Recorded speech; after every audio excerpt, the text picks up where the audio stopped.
Сначала приведем одно письмо. Оно короткое. Чтобы понимать, как все было. Как говорили, как писали и как думали те, кто погиб за нас. Это письмо моряков, защитников Мадзунских островов. Оно написано в конце октября 41-го. Товарищи краснофлотцы, мы, моряки Балтийского флота, находящиеся на острове Дага, в этот грозный час клянемся нашему правительству и партии, что мы лучше все погибнем до одного, чем сдадим наш остров. Мы докажем всему миру, что советские моряки умеют умирать с честью, выполнив свой долг перед Родиной. Прощайте, товарищи. Мстите фашистским извергам за нашу смерть.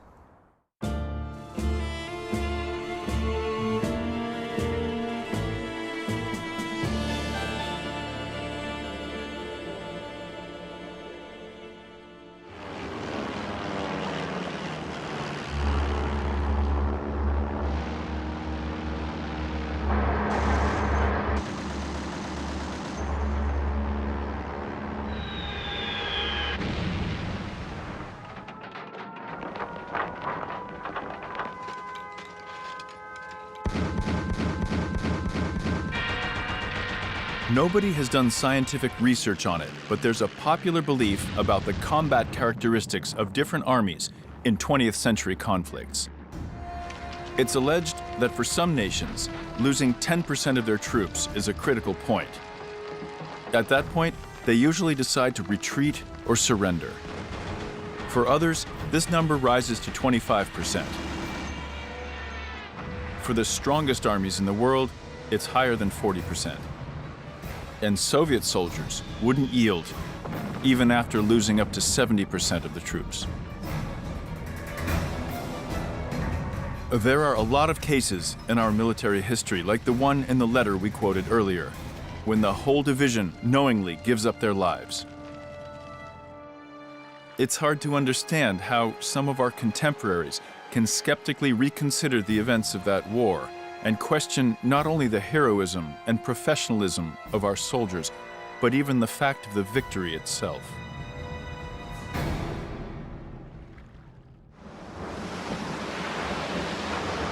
For example, some of our people like to compare the achievements of the Soviet surface fleet with the British, American, and Japanese ones, and the Soviet submarine fleet with the German one, somehow consistently forgetting about the differences in their sizes. The Soviet fleet was small, and only because of this was it weaker than the fleets of other major powers. And there were objective reasons for that. The Imperial Russian Navy was destroyed during the Russo-Japanese War, World War I, and the Russian Civil War. And during the tough times in the 1930s, the country was only able to add a few submarines and a handful of destroyers and light cruisers to its remnants. Взорван макет эсминца. Но будь это настоящий вражеский корабль, он точно так же взлетел бы на воздух.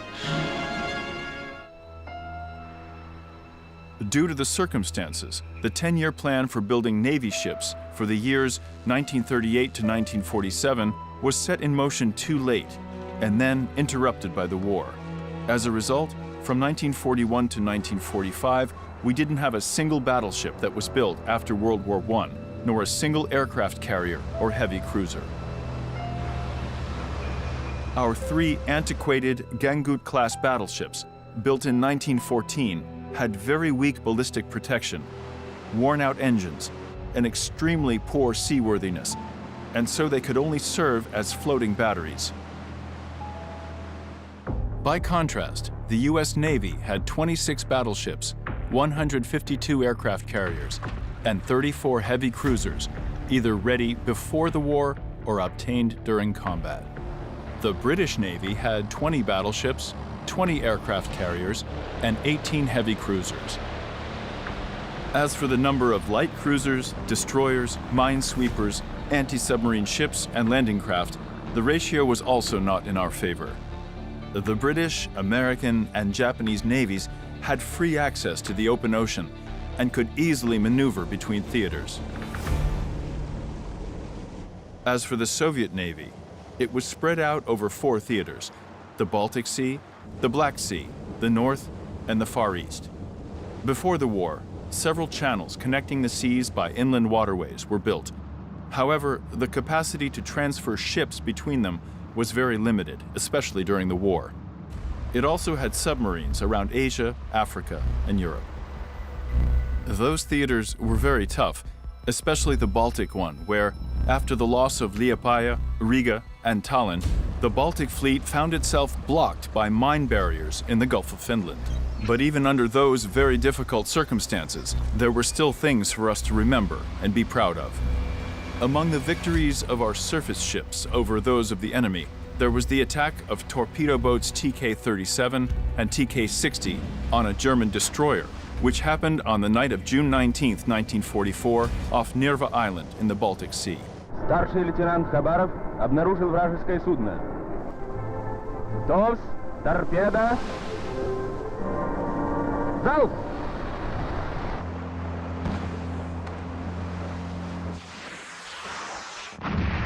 The German ship was sunk. 76 people died and 6 were captured. Our side suffered no losses. Let's hear that once more. 2 torpedo boats attacked a destroyer armed with 4 105mm guns and 18 flat guns, and they won. Это 4-я победа экипажа старшего лейтенанта Хабарова. Слава мужественным катерникам, несущим смерть немецким оккупантам. On the night of July 29, 1941, torpedo boats TK-134, TK-144, TK-174, and TK-184 laid 10 anti-ship mines in a scary fairway at Uto Island. On September 13th, the Finnish coastal defense ship Ilmarinen picked one of them up with her anti-mine paravane and dragged it with her. She was heading to Dago Island, planning to bomb it and make a landing there. Beside the Ilmarinen and another ship of the same type, the Väinämöinen, the squadron included 1 other vessel, 2 armed icebreakers, 3 patrol boats, 5 minesweepers, and 3 German ships. The operation, dubbed Nordwind, was supposed to be the largest in the history of the Finnish Navy. However, when she was turning left, the Ilmarinen pulled the mine in, and it exploded. The battleship sank. 271 people died, and the operation failed. During the war, Finland never tried another operation like it again.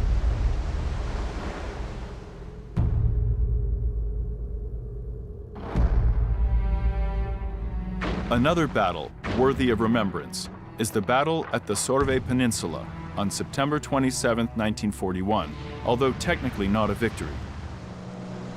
Soviet torpedo boats, 15 tons each, with 2 torpedo tubes and 2 guns, attacked a German squadron that was supporting its troops with fire.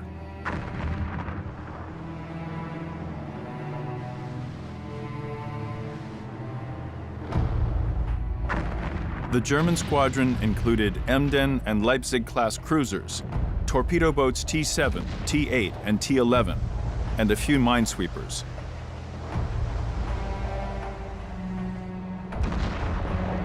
We lost the TK-83, but the attack impressed the Germans so much that their ships retreated.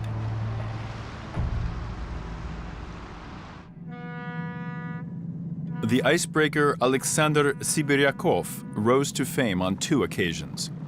In 1932, she became the first ship in the world able to cross the Northern Sea route in a single voyage.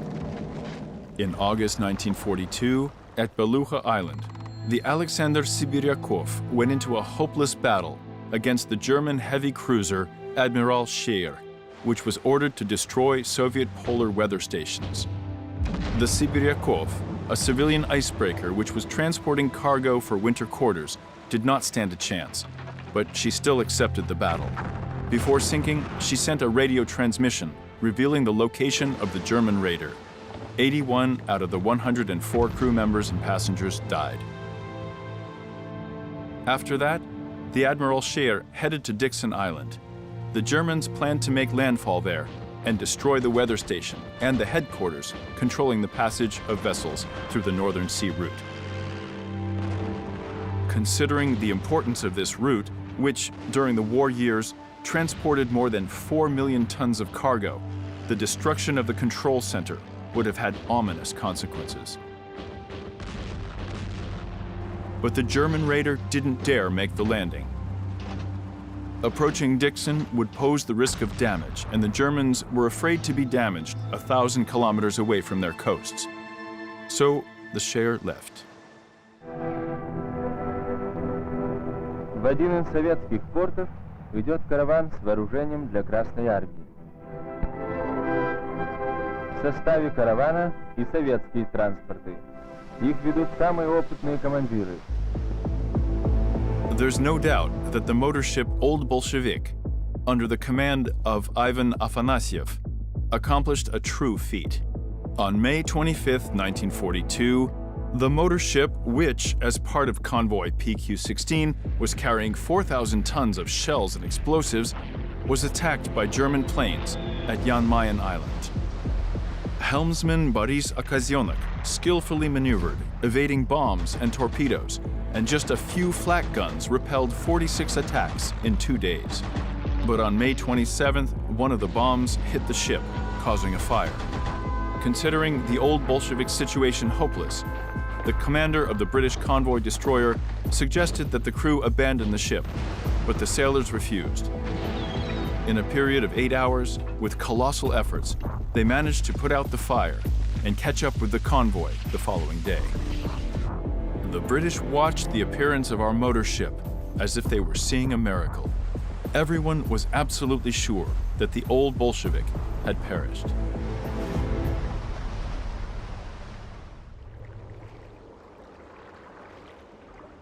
The Soviet submarine fleet was more extensive, numbering more than 240 submarines. However, there were about 900 submarines taking part in the war on the German side.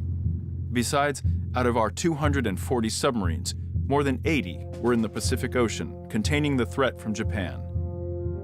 The remainder operated in extremely harsh conditions. In the Baltic Sea area, the Germans quickly captured Riga and Tallinn, and, with the help of Finland, blocked our fleet in the Gulf of Finland. The enemy's movement in the Black Sea was limited. In the north, they mostly traveled along the coast of Norway. So it's no wonder that 1/3 of all enemy battleships and transport ships that were sunk by our submarines were sunk in the last 7 months of the war, from October 1944 to May 1945. And all of it happened in the Baltic Sea, after the unblocking of the Gulf of Finland and Finland's withdrawal from the war. Only then were our submariners able to get to the German coasts. But on the whole, our submariners were no worse than German ones or those from other countries, and it's no coincidence that the most effective submarines on both sides have almost the same battle score.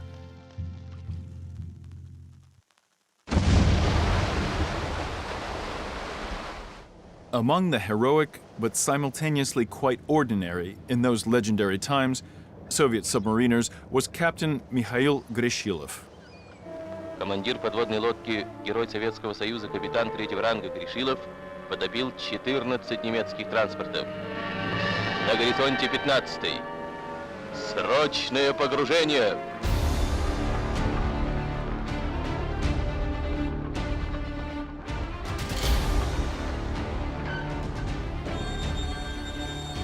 In October 1941, Grishilov encountered enemy ships for the first time, 3 barges under tow. He decided to attack them with artillery fire.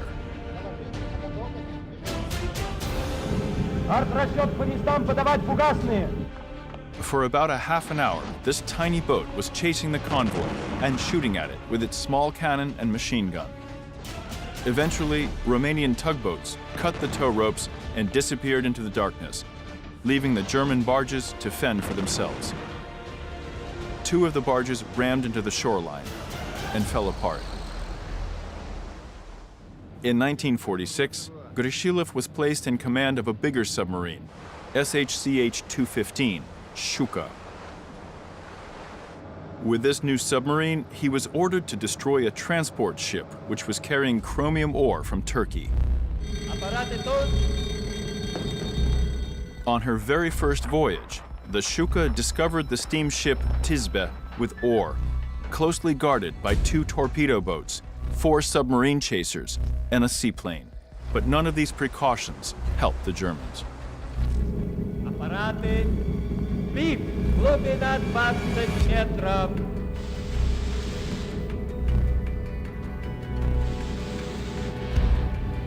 Торпеды вышли. 2 torpedoes struck the side of the ship, and more than 1,600 tons of chromium ore sank. It was a blow to the German tank industry. The destruction of the Tisbe aborted the production of 300 Tiger tanks. По североморской традиции, лодка сообщает выстрелами число потопленных ею на походе кораблей.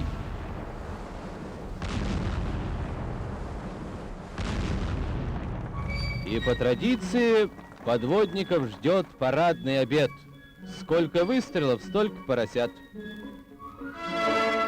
И первый кусочек идет лучшему торпедисту.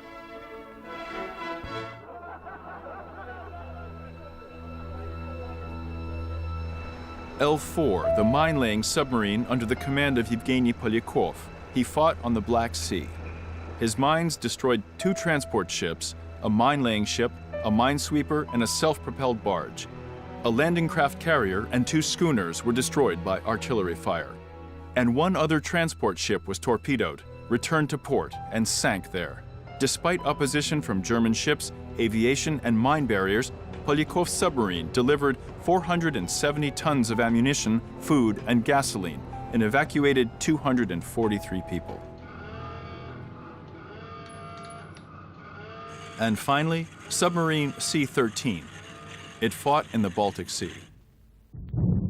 Глубинные бомбы. In September 1942, the submarine, under the command of Pyotr Malanchenko, sank 3 transport ships with a total gross displacement of 3,994 tons. On January 30th, 1945, the submarine, now under the command of Alexander Marinesko, sank the Wilhelm Gustloff, and on February 10th of the same year, the Steuben. От близких разрывов разошлись швы корпуса. More than 3,000 military personnel, including 390 submariner cadets and their officer instructors, died on those ships. People often say slanderous things about Marinesko, claiming that he sank defenseless civilian ships with refugees.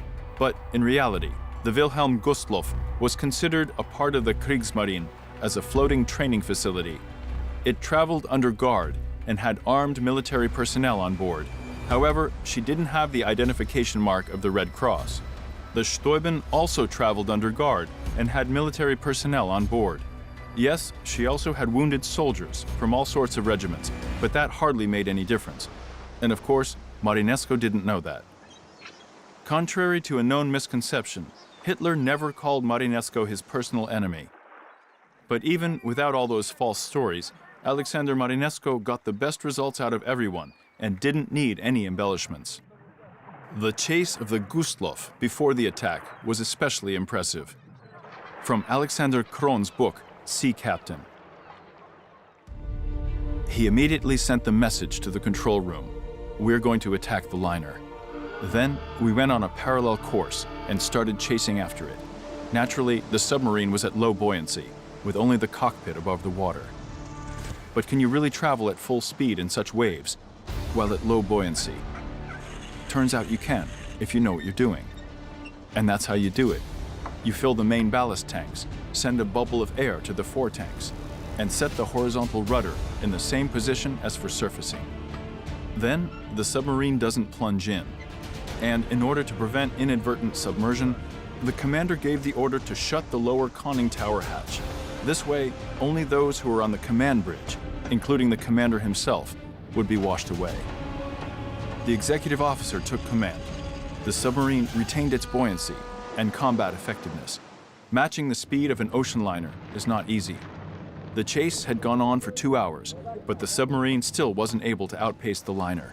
Then, the commander made a decision that was probably even more risky than attacking from the coast, forcing the engines. The full speed of S-class submarines is 18 knots. That's the same speed the liner was traveling at. The most one could get out of those engines would be 19.3 knots, and even that would only last for a short time, and no one could say how long the chase would be. At first, we were traveling at low buoyancy, submerged, but it wasn't making it any easier on the engines. Water resistance was greater, the waves were throwing our submarine off course, and there was a huge load on the machines. The body of the submarine was shaking, the diesel valves were rattling, and then some sonar operator started complaining. "Be quiet, I can't hear a bloody thing because of you." So we had to temporarily reduce the speed so that our sonar operator wouldn't lose the target. Safety valves made a deafening sound, our ears were ringing. We started putting everything we had there under the valves, screwdrivers, pieces of wires. Smoke came through the safety valves, filling the compartment and burning our eyes, and the rattling made our heads split. But we were mostly worried about the engines. Everyone understood, and they were afraid, not for their lives, but that the attack would fail. One bearing could burn, and that would be it. The target would escape, and all their efforts would go down the drain. 8 people crowded out the smoke-filled compartment, and everybody had something to do. Observers were assigned to watch every dangerous spot. Their task, to keep their eyes on it and put shock absorbers under the valves in time. You had to know how to do it. You had to have the determination to do it. They knew how to do it, and they had the determination.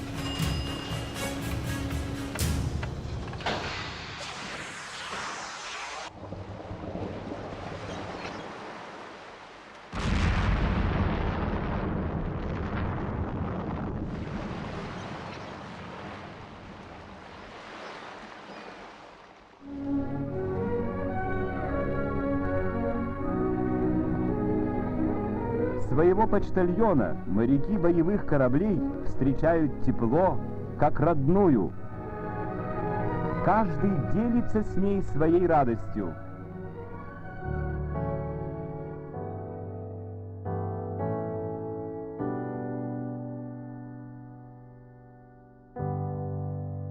We only mentioned a dozen examples, but there were hundreds during the war. It's not possible for us to mention them all, but we'd like to read a letter from a cutter commander, First Lieutenant Chervoni. By the time you receive this letter, I won't be alive anymore. But that's just how it is, and you just have to accept it. Life.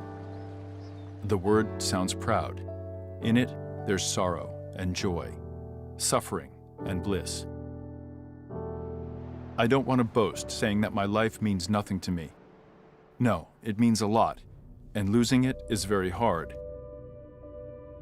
Playing with life is unworthy of a human, but it doesn't mean that you should be afraid of danger. There were a lot of opportunities on land, but I, like many of my friends, chose the sea, where there's more risk and danger. But at the same time, this is also where you can fulfill yourself and be of the most service. Simply speaking, I just wanted to give everything I had. You can live your life like an animal in a herd. Or you can live a free, happy life, full of possibilities.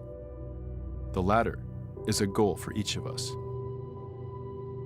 Our generation was charged with a huge and noble task: to win the right to be happy at the cost of our blood and our lives.